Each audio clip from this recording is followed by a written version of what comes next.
깊은 산 중에 큰 기와집 하나가 있었답니다. 사방이 온통 소나무와 참나무로 둘러싸여 있어서 마을 사람들도 좀처럼 그 집을 찾아오지 않았지요. 산길이 험해서 술에도 들어오기 어려웠고 겨울이면 눈이 깊이 쌓여서 며칠씩 바깥 세상과 단절되기도 했답니다. 그 집에는 시어머니와 며느리 그리고 오래도록 머물고 있는 머슴 한 사람이 살고 있었습니다. 집 규모에 비해서는 사람이 적었지만 각자 맡은 일이 있어서 하루하루가 바쁘게 돌아갔지요. 며느리는 이웃 고을에서 시집 온 지 채 한 해도 되지 않아 남편을 잃었답니다. 혼례를 올린 지 석 달 만에 남편이 급한 병에 걸렸고 온갖 약을 써봐도 소용없었지요. 아침에 밥을 먹다가 갑자기 쓰러진 남편은 사흘 만에 숨을 거두었답니다. 이런 팔자가 어디 있나 시어머니가 울면서 말했습니다. 하늘도 무심하시지. 며느리는 아무 말도 하지 못했습니다. 아직 남편과 정을 나눌 시간도 없었는데 벌써 과부가 되어버린 것이지요. 친정으로 돌아가고 싶었지만 시어머니가 붙잡았습니다. 내가 가면 이 집은 누가 돌보느냐? 죽은 아들 제사라도 지내야 하지 않겠니? 그 뒤로 여인은 마치 그림자처럼 조용히 지내고 있었습니다. 말수가 적고 항상 고개를 숙이고 다녔는데 그 모습이 어찌나 애잔하던지요. 검은 치마 저고리만 입고 다녔고 웃는 모습을 본 사람이 아무도 없었답니다. 머슴은 20년 넘게 이 집에서 일해왔습니다. 본래 이름은 석동이었지만 사람들은 그냥 머슴이라고만 불렀지요. 어려서 부모를 잃고 이 집에 들어왔는데 이제는 40이 넘은 나이가 되었답니다. 키도 크지 않고 말도 별로 하지 않아서 마치 집 한 구석에 늘 있던 기둥짝처럼 사람들 눈에 잘 띄지 않았습니다. 하지만 이 집안의 모든 일을 훤히 알고 있었어요. 언제 곡식을 심어야 하고 언제 지붕을 손봐야 하는지 어느 때 장작을 준비해야 하는지까지 말이지요. 석동아, 올해 보리 농사는 어떠냐? 시어머니가 물었습니다. 작년보다는 나을 것 같습니다. 비가 적당히 와서요. 그나마 다행이구나. 쌀값이 너무 올라서. 이런 식으로 짧은 대화를 나누는 것이 전부였지요. 머슴은 특별히 눈에 띄지 않으면서도 집안 살림의 기둥 같은 존재였답니다. 어느 날 오후 며느리가 우물에서 물을 길어오다가 발을 헛디뎠습니다. 물동이가 바닥에 떨어져 깨지면서 물이 사방으로 튀었지요. 여인은 깨진 조각을 주우려다가 손가락을 베었습니다. 아이고, 작은 비명이 나왔지만 곧 입을 다물었습니다. 그때 마침 머슴이 지나가다가 그 모습을 보았습니다. 여인의 손가락에서 피가 흘러나오고 있었지요. 다치셨습니까? 머슴이 물었습니다. 괜찮습니다. 여인이 고개를 저었지만 피는 계속 흘렀습니다. 머슴이 자기 저고리 자락을 찢어서 여인의 손가락에 감아주었습니다. 그리고는 깨진 조각들을 주워 모았지요. 고맙습니다. 여인이 작은 목소리로 말했습니다. 괜찮습니다.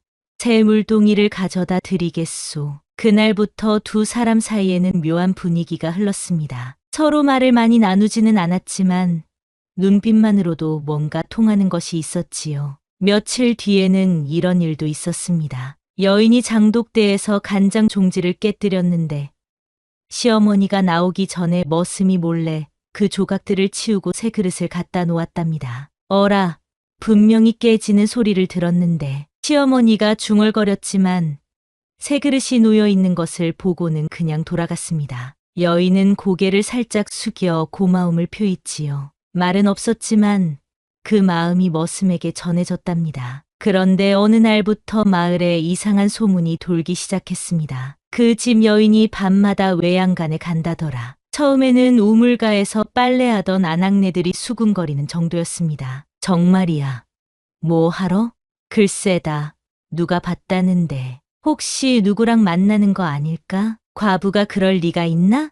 요즘 세상에 어떤 일이 없겠어? 소문은 입에서 입으로 전해지면서 점점 더 이상한 이야기로 변해갔답니다. 사실은 여인이 밤에 잠을 이루지 못해서 마당을 거닐던 것뿐이었는데 누군가 그 모습을 멀리서 보고 잘못 생각한 모양이었지요. 여인은 남편을 잃은 뒤로 밤마다 잠이 오지 않았습니다. 좁은 방에 혼자 누워있으면 답답해서 견딜 수가 없었거든요. 그래서 가끔 마당으로 나와서 별을 보며 마음을 달래곤 했답니다. 하지만 어둠 속에서 여인의 모습을 본 사람은 그것을 이상하게 생각했을 것입니다. 과부가 밤중에 밖으로 나오는 것 자체가 수상해 보였을 테니까요. 장터에서 물건을 파는 상인이 그 소문을 퍼뜨렸습니다. 산속 큰 집 며느리가 밤마다 외양간에 간다는데 뭔가 수상하지 않소? 그게 정말인가? 여러 사람이 봤다니까. 혼자 사는 과부가 그럴 이유가 뭐겠소? 소문은 이웃 마을까지 퍼져나갔습니다. 사람들은 자극적인 이야기를 좋아했고 진실은 중요하지 않았지요. 마침내 그 소문이 시어머니의 귀에도 들어갔습니다. 마을 아낙네 하나가 일부러 찾아와서 말했거든요. 댁 며느리 말인데 혹시 밤에 이상한 행동을 하지는 않나요? 무슨 소리요? 시어머니가 놀라서 물었습니다. 아, 그냥 사람들이 하는 말이 있어서요. 괜한 오해일 수도 있지만 조심하시는 게 좋을 것 같아서. 그 아낙네는 자세한 말은 하지 않고 돌아갔지만 시어머니의 마음에는 의심의 씨앗이 심어졌답니다.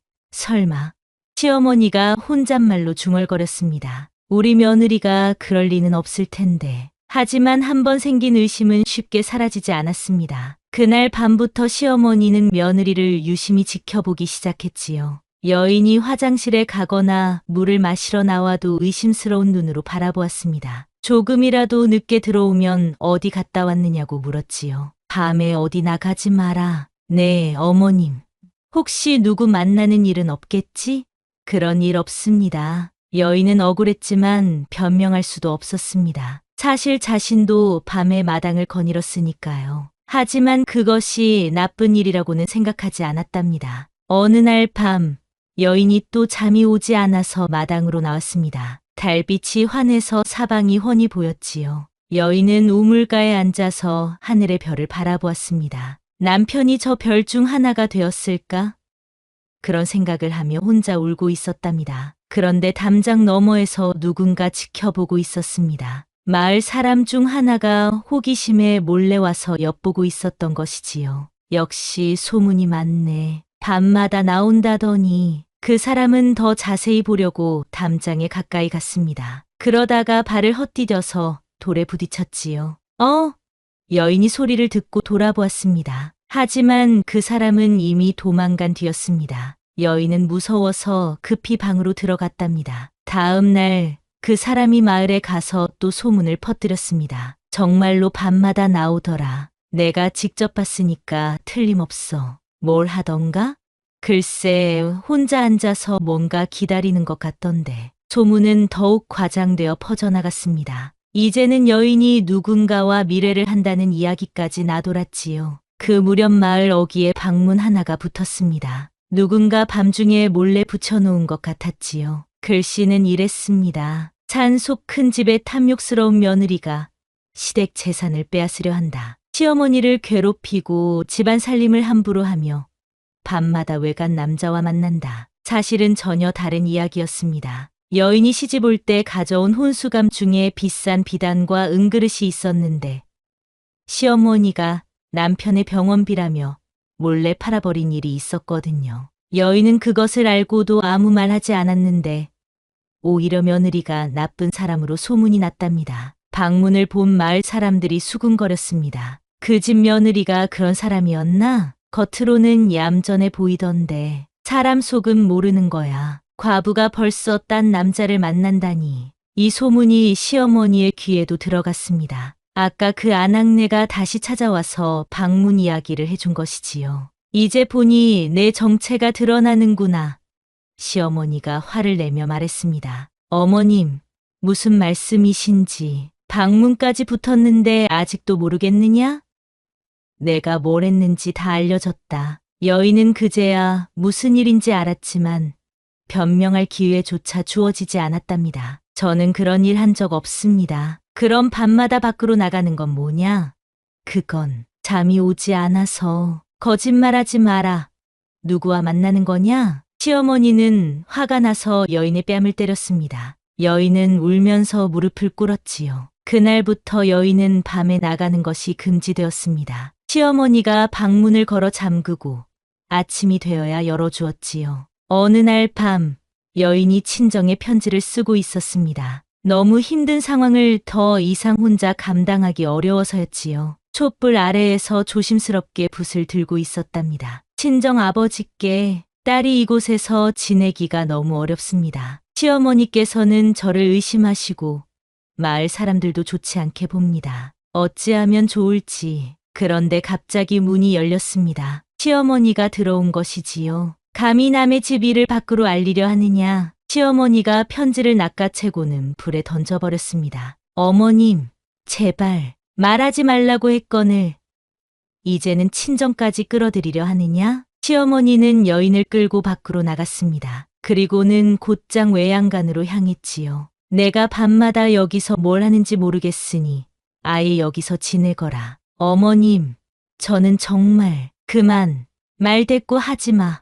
시어머니는 여인을 외양간 안으로 밀어넣고 문을 걸어 잠갔습니다. 하룻밤이 지나고 또 하루가 지나도 문은 열리지 않았지요. 외양간은 춥고 습했습니다. 볏짚이 깔려 있었지만 그것만으로는 추위를 막기 어려웠어요. 여인은 구석에 웅크리고 앉아서 밤을 지새웠답니다. 머슴은 그 사실을 알고 있었지만 어찌할 도리가 없었습니다. 시어머니의 성격을 잘 아는 그였거든요. 함부로 나섰다가는 자신도 쫓겨날 수 있었지요. 하지만 이틀째 되는 날, 머슴은 몰래 물 한 바가지와 약초 몇 개를 외양간 문 앞에 놓고 갔습니다. 찬 바람에 오래 있으면 병이 날 수도 있다고 생각했거든요. 그런데 다음 날 보니 물과 약초가 그대로 있었답니다. 여인이 건드리지 않은 것이지요. 사흘째 되는 날, 머슴이 용기를 내어 외양간 문틈으로 작은 목소리로 물었습니다. 드시지 그러십니까? 한참 뒤에 여인의 목소리가 들려왔습니다. 사람 눈은 더 고되다고 했소.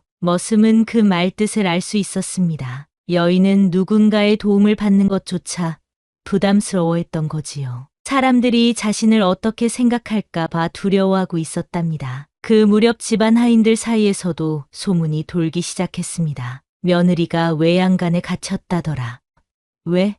나쁜 짓을 했다나 봐. 과부가 그럴 줄이야. 하인들도 모두 그 모습을 보았지만 아무도 나서지 않았습니다. 오히려 서로 눈치만 보며 모른 척했답니다. 어느 날 장에서 돌아온 하인이 새로운 소식을 가져왔습니다. 마을에서 그 집 며느리 이야기로 난리가 났다더군요. 뭐라고 하던가? 온갖 말이 다 나와요. 어떤 사람은 귀신이 씌었다고 하고 어떤 사람은 미쳤다고 하고. 시어머니는 그 말을 듣고 더욱 화가 났습니다. 다 내 때문이다 하며 외양간으로 가서 소리쳤지요. 이제는 온 동네가 우리 집을 손가락질한다. 내가 뭘 했길래 이런 일이 생겼느냐? 여인은 아무 대답도 하지 않았습니다. 이미 목소리도 나오지 않을 만큼 지쳐 있었거든요. 며칠 뒤 시어머니는 밧줄까지 가져와서 여인의 손목을 묶었습니다. 이번엔 정말로 여기서 반성해라. 이제 여인은 움직일 수도 없게 되었답니다. 머슴은 마음이 복잡했습니다. 여인을 도와주고 싶었지만 자신도 이 집에서 쫓겨나면 갈 곳이 없었거든요. 20살 때부터 여기서 일해왔는데 이제 40이 넘은 나이에 어디서 새로 시작할 수 있겠습니까? 그래서 밤마다 외양간 근처를 서성이기만 했답니다. 혹시 여인에게 무슨 일이라도 생기면 어쩌나 하는 걱정 때문이었지요. 상황은 점점 더 나빠져 갔습니다. 마을 사람들이 하나둘 그 집을 피하기 시작했거든요. 장사하러 오던 상인들도 발길을 끊었고 친척들마저 찾아오지 않았답니다. 이 집에 무슨 일이 있나? 사람들이 수군거렸습니다. 뭔가 불길한 기운이 도는 것 같은데 과부가 갇혀 있다더니 혹시 원한이라도. 집안 분위기도 점점 어두워졌습니다. 하인들은 서로 눈치만 보며 최소한의 일만 했고 시어머니는 하루 종일 화가 나 있었지요. 어느 날 밤 비가 세차게 내리기 시작했습니다. 외양간 지붕이 낡아서 빗물이 새기 시작했고 천장 한 귀퉁이가 흔들리기 시작했지요. 바람까지 세게 불어서 건물 전체가 삐걱거렸답니다. 머슴이 걱정이 되어 지붕 위로 올라가 보았습니다. 틈으로 내려다보니 여인이 구석에 웅크리고 앉아 있었지요. 비가 새는 곳을 피해 몸을 최대한 작게 만들고 있었답니다. 그때 여인이 아주 작은 목소리로 중얼거렸습니다. 사람 구실이 이리 힘들 줄이야. 그 말을 들은 머슴의 가슴이 먹먹해졌습니다. 자신도 그런 생각을 한 적이 있었거든요. 다음 날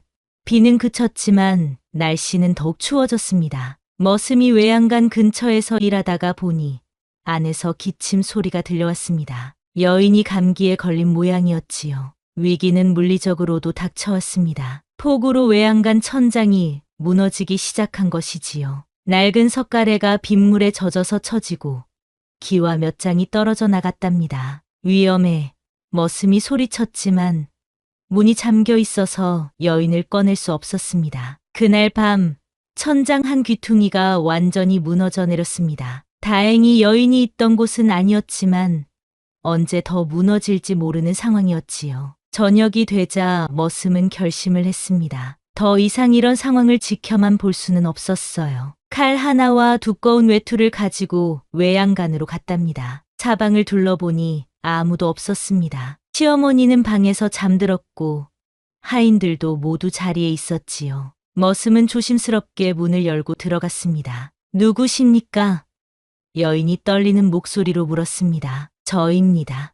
머슴이 대답했습니다. 촛불을 켜자 서로의 모습이 보였습니다. 여인은 며칠 동안 제대로 먹지 못해서 몰골이 말이 아니었지요. 머슴은 말없이 여인의 손목을 묶은 밧줄을 잘랐습니다. 두 사람이 조용히 서로를 바라보았습니다. 한참 동안 아무도 말하지 않았지요. 여인이 먼저 입을 열었습니다. 당신이 날 불쌍히 여겨선 안 돼요. 그건 더 서럽소. 머슴이 고개를 저었습니다. 그럼 사람으로 여긴 거라 하겠소. 그때 외양간 문 밖에서 발자국 소리가 들렸습니다. 누군가 이쪽으로 오고 있는 것 같았지요. 하인 중 하나가 밤에 일어나서 이 모습을 본 것 같았습니다. 머슴과 여인은 숨을 죽이고 기다렸습니다. 발자국 소리가 문 앞에서 멈췄다가 다시 멀어져 갔지요. 하지만 그 하인이 무엇을 보았는지는 알 수 없었답니다. 이제 어떻게 하지요? 여인이 불안한 목소리로 물었습니다. 머슴이 잠깐 생각하더니 말했습니다. 뒷문으로 나가서 산길을 따라 내려가시오. 새벽이 되기 전에 마을을 벗어나야 합니다. 그럼 당신은요? 저는 괜찮습니다. 여기 남아서 흔적을 없애겠소. 머슴은 외투를 여인에게 건네주었습니다. 추우니까 이걸 입고 가시오. 산 너머에 폐사찰이 하나 있습니다. 거기 가시면 스님이 도와주실 거예요. 고맙습니다. 이 은혜를 어떻게... 은혜라는 게 뭡니까? 그냥 사람이 사람에게 하는 일이지요. 여인이 조심스럽게 외양간을 나가자 머슴은 안을 일부러 어지럽혔습니다. 밧줄을 이곳저곳에 흩어놓고 발자국도 여기저기 남겨두었지요. 마치 여인이 혼자 힘으로 탈출한 것처럼 보이게 하려는 것이었답니다. 여인은 뒷문을 통해 조용히 빠져나갔습니다. 달빛이 밝아서 산길이 희미하게 보였지요. 차가운 바람이 얼굴을 스쳤지만 마음만은 오랜만에 자유로웠답니다. 산길은 험했지만 여인은 멈추지 않고 걸었습니다. 가끔 돌에 걸려 넘어지기도 했지만 일어나서 다시 걸었지요. 새벽녘이 되어서야 작은 폐사차를 발견할 수 있었답니다. 다음 날 아침 외양간 문이 열렸을 때 여인은 이미 사라져 있었습니다. 어디 갔지? 시어머니가 소리쳤습니다. 하인들이 사방을 찾아보았지만 아무런 단서도 찾을 수 없었습니다. 다만 밧줄이 끊어져 있고 바닥에 발자국이 어지럽게 남아있을 뿐이었지요. 혼자 힘으로 나간 것 같습니다. 하인 중 하나가 말했습니다. 시어머니는 어이가 없었습니다. 밧줄을 어떻게 끊었단 말이냐? 아마 날카로운 돌이라도 있었나 봅니다. 어젯밤에 외양간 근처에서 뭔가를 본 하인도 있었지만 그는 입을 다물고 있었습니다. 무엇을 보았는지 확실하지 않았고 괜히 말했다가 복잡해질까봐 두려웠거든요. 머슴은 시어머니에게 추궁을 당했습니다. 너 혹시 뭔가 아는 거 없느냐? 모릅니다. 정말로? 내가 항상 외양간 근처에 있었잖느냐. 일 때문에 지나다닐 뿐입니다. 시어머니는 의심스러워했지만 증거가 없었습니다. 머슴의 표정도 평소와 다를 바 없었거든요. 앞으로 외양간 일만 해라. 다른 데는 가지 말고. 알겠습니다.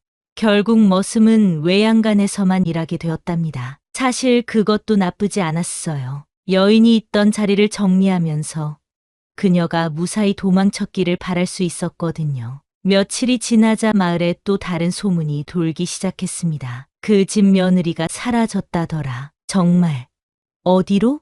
아무도 모른다는군. 밤중에 사라져 버렸다나. 혹시 귀신이 된 건 아닐까? 과부 원혼이 나타날지도. 사람들은 온갖 추측을 늘어놓았지만 정확한 사실을 아는 이는 아무도 없었습니다. 시간이 흐르면서 집안 분위기는 점점 어두워졌습니다. 시어머니는 며느리가 사라진 일로 충격을 받아서 건강이 나빠졌고 하인들도 하나둘 다른 곳으로 떠나갔지요. 이 집에 살면 좋은 일이 없을 것 같습니다. 하인들이 수군거렸습니다. 며느리도 도망갔는데 우리가 여기 있을 이유가 뭐야? 마을 사람들도 여전히 그 집을 피했습니다. 장사꾼들도 오지 않았고 친척들도 발길을 끊었답니다. 집은 점점 더 을씨년스러워졌지요. 시어머니는 혼잣말을 자주 했습니다. 이게 다 무슨 일인가. 아들도 잃고 며느리도 잃고. 하지만 아무도 대답해주지 않았지요. 겨울이 되자 집안은 더욱 쓸쓸해졌습니다.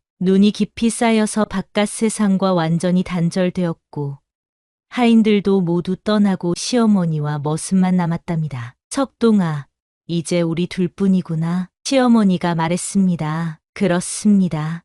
내가 며느리를 너무 심하게 대한 건 아닐까? 머슴은 아무 대답도 하지 않았습니다. 이미 늦은 후회였거든요. 그해 겨울, 시어머니는 크게 알아누웠습니다. 나이도 많고 충격도 컸던 터라 회복이 쉽지 않았지요. 머슴이 혼자서 간병을 해야 했답니다. 척동아, 시어머니가 약한 목소리로 불렀습니다. 네, 며느리가 어디로 갔는지 정말 모르느냐? 모릅니다. 그 아이가 무사하기나 할까? 머슴은 마음속으로 답했습니다. 무사하실 겁니다. 분명히. 몇 달이 지난 어느 날 머슴이 장터에 나갔다가 약초 파는 노파를 만났습니다. 오랜만에 보는 낯익은 얼굴이었지요. 어르신, 안녕하십니까? 아, 산속집 머슴 아니냐? 오랜만이구나. 네, 요즘 어떻게 지내십니까? 노파가 주위를 둘러보더니 작은 목소리로 말했습니다. 지금은 절집에 여인 하나가 와 있더라. 조용하고 착한 사람 같던데 머슴의 가슴이 두근거렸습니다. 어느 절 말씀이십니까? 산 너머 폐사찰 말이야. 거기 스님도 한 분 계시고 그 여인이 절일을 도와주고 있다더라. 그렇습니까? 웬일로 그런 걸 묻느냐? 아, 그냥 궁금해서요. 머슴은 마음이 놓였습니다. 여인이 무사히 새로운 삶을 시작한 것 같았거든요. 며칠 뒤 산 너머를 지나던 나그네가 머슴에게 이런 이야기를 했답니다. 폐사찰 근처에서 신기한 걸 봤네. 된장 담그는 단지가 있는데 그 위에 붓글씨로 자유라는 글자가 써 있더군. 자유요? 그래, 글씨가 어찌나 단정하고 아름다웠던지 절로 마음이 편해지더라고. 머슴은 혼자 웃었습니다. 그 여인의 마음을 알 것 같았거든요. 이제야 진짜 자유를 얻었다는 뜻이겠지요. 봄이 오자 시어머니의 병은 더욱 깊어졌습니다. 이제는 침상에서 일어나지도 못했지요. 척동아, 내가 죽으면 이 집은 어떻게 되나? 걱정 마십시오. 제가 지키겠습니다. 내가 고생이 많았구나. 이 늙은이 때문에. 괜찮습니다.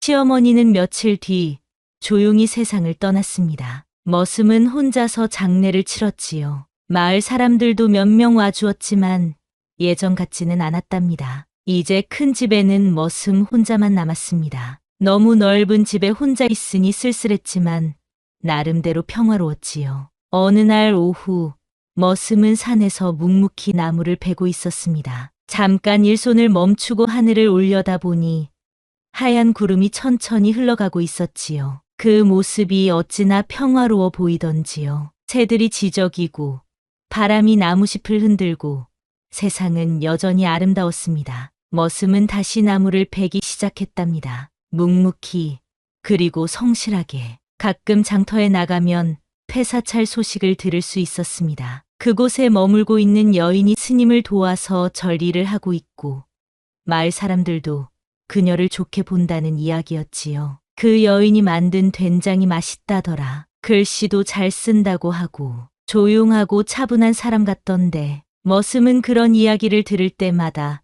마음이 따뜻해졌습니다. 어느 날 절에서 온 스님이 큰 집을 찾아왔습니다. 혹시 이 집에 머슴이 계십니까? 저입니다. 절에 계신 분이 이걸 전해달라고 하시더군요. 스님이 작은 보자기를 건네주었습니다. 안에는 정성스럽게 수놓은 수건이 들어 있었지요. 그분이 뭐라고 하시던가요? 머슴이 물었습니다. 감사하다고 전해달라고 하시더군요. 그리고 건강하게 지내시라고. 스님이 돌아간 뒤 머슴은 그 수건을 소중히 간직했습니다. 여인이 자신을 잊지 않고 있다는 증거였거든요. 세월이 흘러 몇 년이 지났습니다. 머슴은 여전히 산속 큰 집에서 혼자 살고 있었지요. 집은 예전보다 훨씬 조용해졌지만 그는 만족하며 지냈답니다. 가끔 마을 사람들이 찾아와서 물었습니다. 혼자 살기 외롭지 않으세요? 괜찮습니다. 할 일이 많아서요. 결혼은 안 하실 건가요? 이미 늦었지요. 이대로 사는 게 좋습니다. 사람들은 머슴이 이상하다고 생각했지만 그는 신경 쓰지 않았습니다. 자신만의 평화를 찾았거든요. 어느 봄날 머슴이 밭에서 일하고 있는데 한 여인이 찾아왔습니다. 멀리서 봐도 누군지 알 수 있었지요. 안녕하십니까? 여인이 인사했습니다. 오랜만입니다. 머슴이 답했습니다. 여인은 예전보다 건강해 보였습니다. 얼굴에 평온함이 담겨 있었고 눈빛도 맑았지요. 어떻게 지내셨어요? 여인이 물었습니다. 그럭저럭 잘 지냅니다. 댁은요? 저도 평안히 지내고 있어요. 절에서 스님을 도와 일하고 있습니다. 다행입니다. 두 사람은 잠시 말없이 서 있었습니다. 할 말이 많은 것 같으면서도 말로 표현하기 어려웠거든요. 그때 정말 고마웠어요. 여인이 말했습니다. 당연한 일이었습니다. 당신 덕분에 새로운 삶을 시작할 수 있었어요. 잘 되어서 기쁩니다. 여인이 작은 항아리를 내밀었습니다. 제가 직접 만든 된장입니다. 받아주세요. 고맙습니다. 그럼 이만 가보겠어요. 건강하게 지내세요. 댁도 그러세요. 여인이 돌아가는 뒷모습을 보며 머슴은 마음이 뿌듯했습니다. 그때의 선택이 옳았다는 확신이 들었거든요. 그날 저녁 머슴은 여인이 준 된장으로 국을 끓여 먹었습니다. 맛이 구수하고 정성이 느껴졌지요. 달빛이 마당을 환하게 비추고 있었습니다. 머슴은 마루에 앉아서 하늘을 바라보았지요. 별들이 반짝이고 바람이 시원하게 불어왔답니다. 이제는 모든 것이 제자리를 찾은 것 같았습니다. 여인은 자유로운 삶을 찾았고 자신도 평온한 나날을 보내고 있었거든요. 머슴은 일어나서 집 안으로 들어갔습니다. 내일도 할 일이 많았지요. 하지만 그것이 부담스럽지 않았습니다. 이제는 모든 일이 의미 있게 느껴졌거든요. 세상에는 많은 이야기가 있습니다. 어떤 이야기는 비극으로 끝나고 어떤 이야기는 해피엔딩으로 마무리되지요. 하지만 가장 아름다운 이야기는 사람과 사람 사이의 따뜻한 마음을 담고 있는 것이랍니다. 외양간에 갇혔던 여인과 그녀를 도운 머슴의 이야기도 그런 것 중 하나였습니다. 작은 용기와 따뜻한 마음이 어떻게 한 사람의 인생을 바꿀 수 있는지를 보여주는 이야기였지요.